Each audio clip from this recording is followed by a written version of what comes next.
Omo, no be small thing oh. Walai, no be small thing. Ah! Omo, kai! Tinubu don drag us. Tinubu dey drag us for more. They dey drag us. We've become laughing stock is even small compared to what we've become. I just saw this video where they were somebody did a tweet, and they said that it's um it's in Germany. I think it's a church where they were having a prayer session, and well, sort of like the prayer point where they were praying for peace and justice in Nigeria with all the certificate thing that is happening. Anyway, just listen to it. Just listen to it yourself and just see. We pray particularly for peace and justice to reign in Nigeria.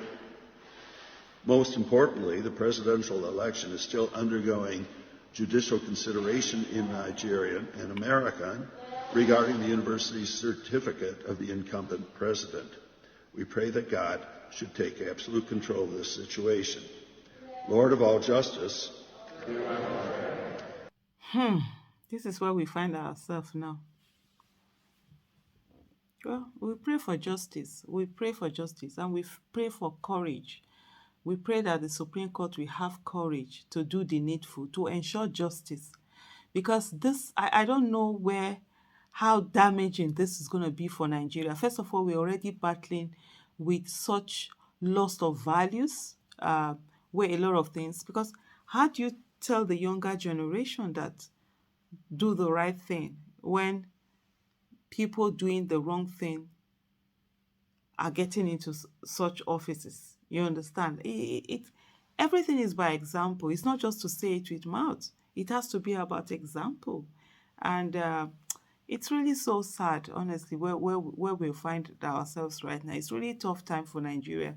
And I think we have to be vocal, talk about this, and don't just talk about them in your bedrooms or in your houses or just when you are relaxing with your colleagues. Talk about this thing, let it be known that we have to be vocal. Good must be more tenacious than evil. The people who do the wrong thing in this country, they don't give up. The people who are trying to get the right thing to be done, they have no business giving up. We must continue to talk, we must be vocal. The issue of this a vocal minority, uh, being the ones just talking out there because people are just keeping quiet. We shouldn't allow it to happen. People must speak up against this anomaly that we are seeing, against this criminality that we are all seeing playing out in our very eyes. This is not the time to be quiet. This is not the time to be passive. This is not the time to just say, oh, things will sort out themselves. No, they won't sort out themselves. People have to sort them out. And if we do nothing, this thing is really going to mess up our country for a very long time. So we need to do the